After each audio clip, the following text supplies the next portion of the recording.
میرے عزیزو، میرے بھائیو، کربلا ایک سبق ہے۔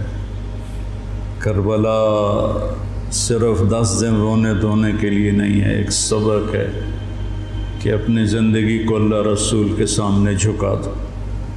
گردنیں کٹنے کے لیے اللہ ہم سے نہیں مطالبہ کر رہا، وہ انہیں ہستیوں کے لیے تھا۔ ہمارے ذمہ ہے کہ ہم اللہ اس کے رسول کے سامنے سر جھکائیں، مسلم بن کے چلیں، مومن بن کے چلیں۔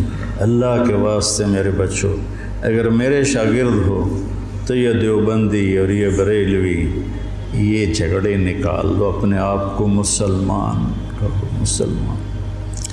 میں ایک دفعہ ایک جگہ بیٹھا تھا تو ایک بزرگ بیٹھے تھے، کہنے لگے جی آپ دیوبندی ہیں کہ بریلوی؟ تو میں نے کہا جی میں مسلمان ہوں۔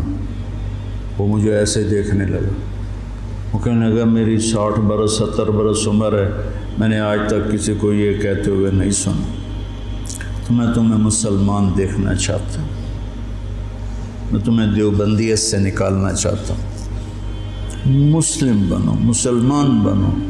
ہم امام ابو حنیفہ کے فتوے پر چلتے ہیں، ان کے فتاوی کی جو تشریح اہل دیوبند نے کی ہے ہم اس کو زیادہ صحیح سمجھتے ہیں، باقیوں کو عزت دیتے ہیں، احترام کرتے ہیں۔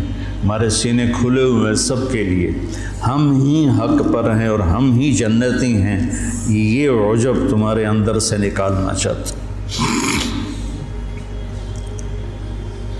کریم بادشاہ ہے، جس کو چاہے معاف کر دے، ہم ٹھیکیدار ہیں۔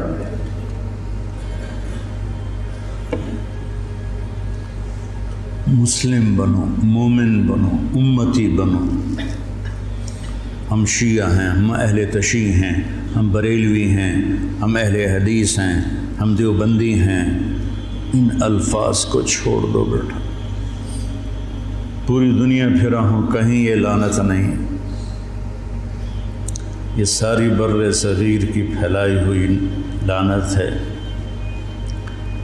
میں تمہیں چاہتا ہوں کہ تم ایک اچھے مسلمان بنو، کہیں بھی جاؤ۔ میری طرف سے ضروری نہیں کہ مدرسوں میں ہی پڑھانا ہے، اتنے مدرسے ہیں ہی نہیں۔ جس جگہ جاؤ بیٹا مسلم بن کے جاؤ، سب سے محبت کرو، سب سے دلوں کو صاف کرو، سب چیز۔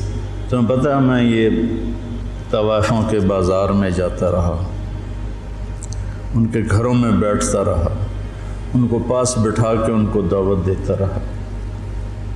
میرے لیے میں انہیں بیٹی کہتا تھا، وہ رو پڑتی تھی کہ سانتا جی کس سے آج تائیں بیٹی نہیں آکھیا، تسی سانو بیٹی آکھیا۔ جب مجھے سٹنٹ پڑا اور میں گھر آیا تو ساری طوائفیں مجھے پوچھنے میرے ڈیرے پر آئیں، باری باری، ساری، بوڑھی جوان سب، کہ ہمیں بیٹی آج تک کبھی کسی نے نہیں کہا۔ ایک سے میں نے کہا اپنی بچی کی شادی کر دیں، کہنے لگی آپ کو رشتہ تلاش کر کے دیں۔ میں نے کہا تو خود تلاش کر، کہ مولانا صاحب طوائف دے کوٹھے تے رشتہ لین کون ہوندا؟